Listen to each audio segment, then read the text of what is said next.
We're a provider of experiences, not strictly accommodation. No hotels have gone out of business because of Airbnb. Airbnb is not a perfect substitute for a hotel. We excel at different things. Part of being an entrepreneur is, it's just so great to run your own business, that feeling you get. Historically, we've just been doing accommodation. And, going forward, we're really exploring the full boundaries of everything that someone needs while on a trip, and also how can we reinvent that experience. Airbnb is creating a new marketplace for space and is facing many of the challenges that eBay faced back in 1998 when they created a new marketplace for goods. I don't feel like my life happens to me. I feel like I happen to my life. I feel that I'm in the driver's seat. We try to take a very strong stance against discrimination and hatred. With commerce comes fraud. Ultimately, what we're trying to do for our customers or our guests is create magical travel experiences. It's not just exciting to build things, but to explore new fields and to recognize what comes with that is a lot of uncertainty. I had this question when we started. Is this something that's only going to work in New York City? And then, is it just in North America? Is it just in Western culture? For entrepreneurs, choosing your co-founders is like a professional marriage.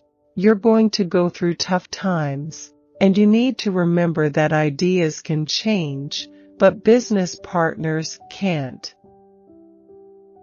Airbnb is built on the foundation of creating community through belonging, and we're honored to stand with a bipartisan group of mayors and businesses from across the country dedicated to improving communities by addressing affordable housing and homelessness. I don't like asking people for things, so if I can do it myself, that's the mindset I have. My dad is very much a do-it-yourself kind of person, so I had a strong sense of independence. We have to be careful that we don't have so much regulation that would prevent all of the people who are benefiting from Airbnb to benefit.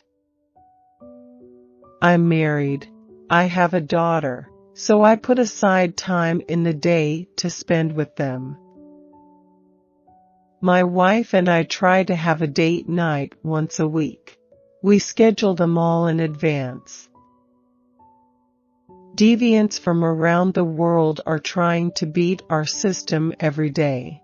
We have to proactively identify suspicious behavior and quarantine users until additional verification steps can be taken. We don't want to go starting completely separate businesses that do nothing for our user base. When we founded Airbnb in 2008, our dream was to help create a world where you could belong anywhere, and that vision has taken root in almost every country in the world. We want to strike the right balance between the governments and our users. If there are concerns, we can work together.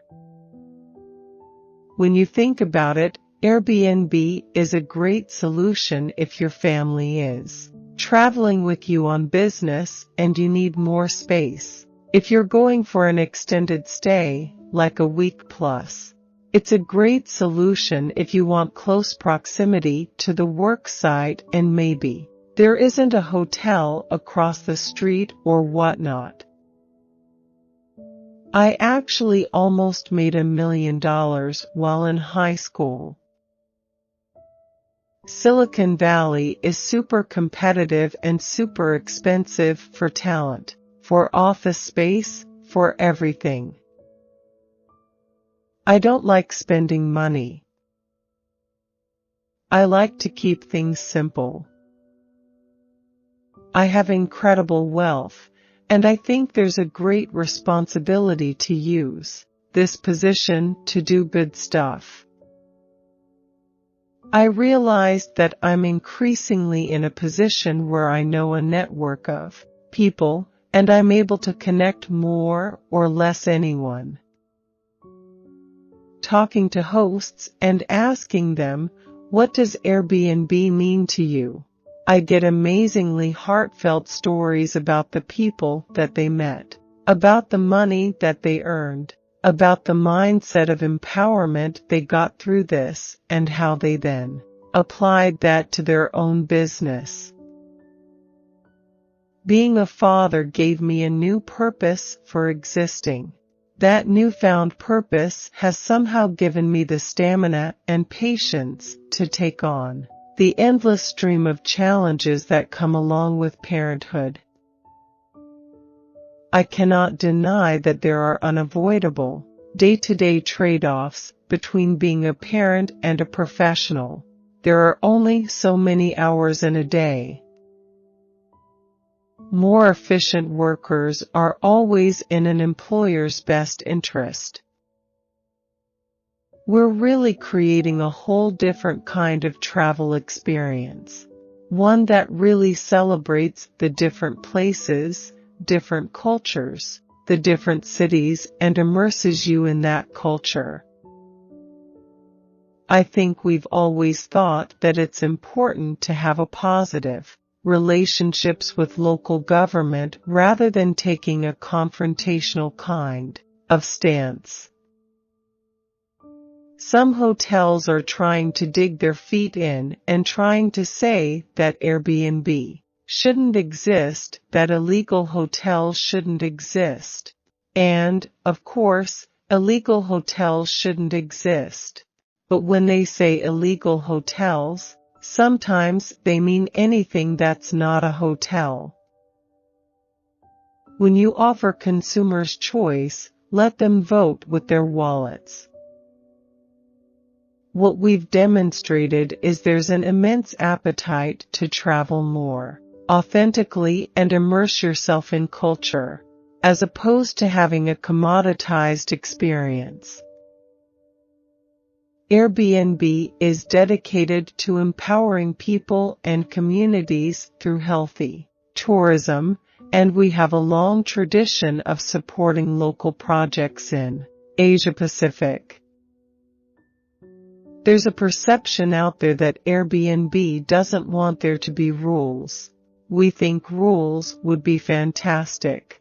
We think rules would help our community, but not necessarily the rules that have simply existed for decades. We make every one of our users sign a pledge when they sign up that they will not discriminate, that they will not exhibit hatred. Whenever we become aware of such an example, they're permanently banned. Our interest isn't in just serving the guests and hosts. We need to serve the entire community. If that means we have to take action against the host, we will.